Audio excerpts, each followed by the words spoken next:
और सबसे पहला उपाय जो है वो शनि शांति के लिए है, क्योंकि जब शनि एक्टिवेट होता है तो मेहनत जो है होती है पर फल जो है वो नहीं मिलता, डिलेज बढ़ते हैं और लाइफ जो है वो रुक सी जाती है। महाशिवरात्रि की रात जो है निशिता काल के समय जो है यानी लगभग 11:45 से लेकर 12:45 के बीच में अगर आप 108 बेलपत्र शिवलिंग पर चढ़ाते हैं और हर बेलपत्र के साथ में ओम नमः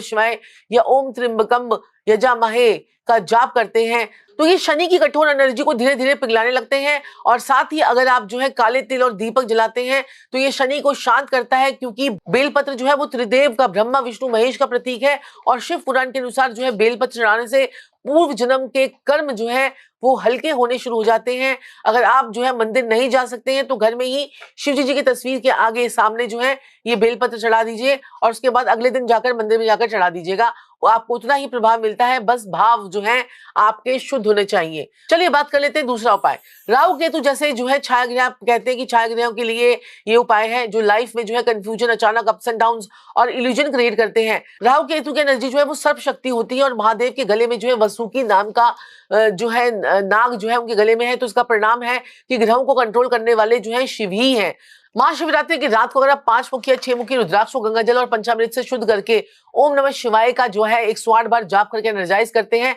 तो अगले दिन उसे यूज करते हैं, उसे गले में पहनते हैं, धारण कर लेते हैं, तो राहु केतु का नेगेटिव इंपैक्ट धीरे धीरे न्यूट्रलाइज होना शुरू हो जाता है। और आपको पता है कि रुद्राक्ष जो है वो शिव जी के आंसुओं से जो है उत्पन्न माना जाता है, इसलिए इसका सीधा डिवाइन फ्रीक्वेंसी कैरी करता है। अगर असली रुद्राक्ष जो है लेना पॉसिबल ना हो तो बिलपत्र माला एक सेफ और शास्त्रीय विकल्प होता है, लेकिन नकली रुद्राक्ष से कोई भी आपको लाभ नहीं होता। इसके लिए adityakunडली.in पे जाकर आप हमारे रुद्राक्ष जो है वो ले सकते हैं, नीचे लिंक दिया गया है, वो भी आप जो है यूज कर सकते हैं। तीसरा उपाय चंद्र दोष और मन की शांति के लिए, क्योंकि जब चंद्र कमजोर होता है तो व्यक्ति जो है वो ओवरथिंकिंग, एंजाइटी और इमोशनल इंस्टेबिलिटी से जो है वो घिरा रहता है। महाशिवरात्रि की रात जो है चंद्र सबसे कमजोर होता है और यही वो समय होता है जब इसका रियल यूज कर लिया जाए। और अगर असंभव हो तो इस रात में जो है चंद्र दर्शन जो है वो करने चाहिए। और अगर जो है बादल या अमावस्या के कारण जो है चंद्र ना दिखे तो मन ही मन में उसकी कल्पना कीजिए और उसके बाद जो है शिवलिंग पर जाकर दूध, दही, शहद और घी से अभिषेक करें और ओम सोमाय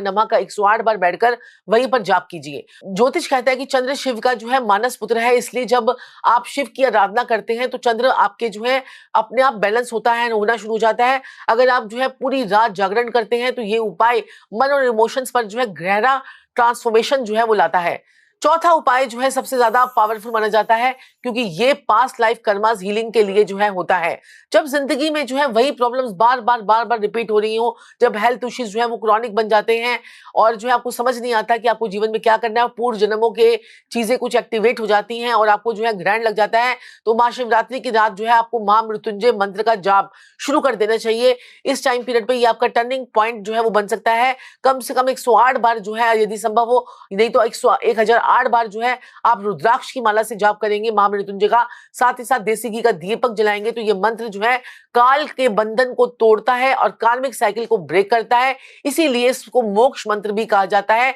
मेरे बहुत सारे क्लाइंट्स ने सिर्फ एक ये मंत्र को 108 बार तक लगातार जाप किया, उनकी लाखों सालों पुरानी समस्याएं जो है वो दूर हो गई और धीरे धीरे डिसॉल्व हो गई। और अगर आप बिगिनर्स हैं तो आपके लिए इतना ही काफी है कि आप 108 बार इसको शुरू कीजिए, और क्योंकि संख्या से ज्यादा जो है क्वांटिटी और श्रद्धा जो है वो मायने रखती है। पांचवा और सबसे सिंपल उपाय लेकिन सबसे अत्यधिक जो है महत्वपूर्ण उपाय जो है, ज्योतिष कहती है कि दान से बड़ा कोई भी उपाय नहीं होता, क्योंकि दान जो है सीधा कर्म को न्यूट्रलाइज करता है। महाशिवरात्रि के दिन जो है रात अगर आप किसी जरूरतमंद को भोजन करवाते हैं या काले तिल, उड़द की दाल और लोहे की चीजों का दान करते हैं, और किसी को जो है चांदी का सिक्का जो है अपनी माता से आप ले लेते हैं, और जो है किसी को सफेद कपड़े अगर दान करते हैं तो आपके लिए बहुत ही बढ़िया रहता है। राहु केतु के दुष्प्रभाव कम होते हैं। सबसे जरूरी बात यह है कि दान हमेशा चुपके से बिना किसी एक्सपेक्टेशन के लिए जो है वो किया जाता है, क्योंकि महादेव जो है वो भोलेनाथ इतने भोले हैं कि उनको दिखावा जो है वो बिल्कुल पसंद नहीं है। एक बात दिल से कहना चाहती हूँ कि ये सारे उपाय तभी काम करते हैं जब आप उन्हें सिर्फ रिचुअल की तरह जो है नहीं बल्कि भाव के साथ में करते हैं।